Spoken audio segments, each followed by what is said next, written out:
Salam sejahtera saudara, apa kabar? Dalam hidup yang memang tak selalu sehat ataupun senang, kiranya pengharapan saudara akan Tuhan semakin bertambah kuat dan bertahan. Di hari ini, turut bersukacita bersama Jesania Peletimu, Anggiat Mangunsong, Bapak Mulyadi, Tio Ering, Ripka Lumbaa, Ibu Elizabeth Sri Yusnaini atas pertambahan usia kelahiran dan keluarga Joni Pius Walean atas 48 tahun penyertaan Tuhan bagi kehidupan rumah tangga. Doa kami bahwa kasih Tuhan menyempurnakan sukacita yang saudara sekalian rasakan.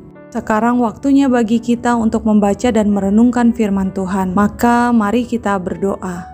Menyapa Engkau yang telah lebih dulu menyapa kami dalam kasih ya Bapa. Kami memohon kepadamu agar dalam tenang dan hati yang bersyukur kami menerima segala ketetapan-Mu melalui firman-Mu ini. Mampukanlah kami dalam tuntunan Roh-Mu yang kudus agar menjadi pelaksana firman yang sejati. Dalam nama Kristus kami berdoa. Amin. Firman Tuhan dalam Kisah Para Rasul pasal 23 ayat 1 hingga 10 menyatakan, sambil menatap anggota-anggota Mahkamah Agama, Paulus berkata, "Hai saudara-saudaraku, sampai kepada hari ini aku tetap hidup dengan hati nurani yang murni di hadapan Allah. Tetapi imam besar Ananias menyuruh orang-orang yang berdiri dekat Paulus menampar mulut Paulus. Membalas itu, Paulus berkata kepadanya, Allah akan menampar engkau, hai tembok yang dikapur putih-putih. Engkau duduk di sini untuk menghakimi aku menurut hukum Taurat. Namun engkau melanggar hukum Taurat oleh perintahmu untuk menampar aku." Dan orang-orang yang hadir di situ berkata, "Engkau mengejek imam besar Allah." Jawab Paulus, "Hai saudara-saudara, aku tidak tahu bahwa ia adalah imam besar. Memang ada tertulis, janganlah engkau berkata jahat tentang seorang pemimpin bangsamu. Dan karena ia tahu bahwa sebagian dari mereka itu termasuk golongan orang Saduki dan sebagian termasuk golongan orang Farisi, ia berseru dalam mahkamah agama itu, katanya, Hai saudara-saudaraku, aku adalah orang Farisi, keturunan orang Farisi. Aku dihadapkan ke mahkamah ini karena aku mengharap akan kebangkitan orang mati." Ketika ia berkata demikian, timbullah perpecahan antara orang-orang Farisi dan orang-orang Saduki, dan terbagi-bagilah orang banyak itu. Sebab orang-orang Saduki mengatakan bahwa tidak ada kebangkitan dan tidak ada malaikat atau roh, tetapi orang-orang Farisi mengakui kedua-duanya. Maka terjadilah keributan besar. Beberapa ahli Taurat dari golongan Farisi tampil ke depan dan membantah dengan keras, katanya, "Kami sama sekali tidak menemukan sesuatu yang salah pada orang ini. Barangkali ada roh atau malaikat yang telah berbicara kepadanya." Maka terjadilah perpecahan besar sehingga kepala pasukan takut kalau mereka akan mengoyak-ngoyak Paulus. Karena itu ia memerintahkan pasukan untuk turun ke bawah dan mengambil Paulus dari tengah-tengah mereka dan membawanya ke markas. Demikianlah pembacaan Alkitab.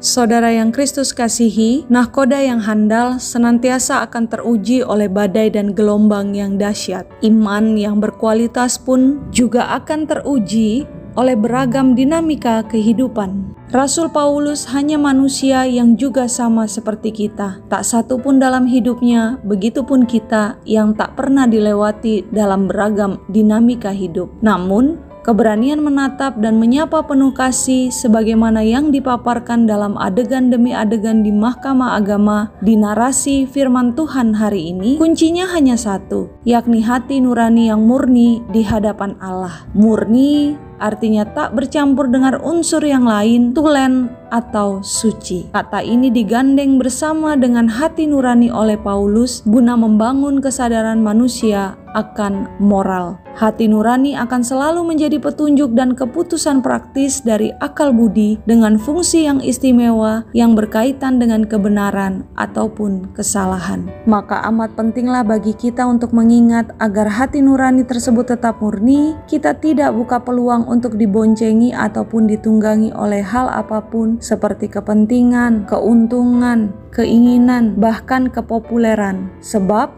itu hanya akan membuatnya tercemar hingga rusak. Kiranya firman Tuhan ini menguatkan kembara iman saudara hari ini. Amin.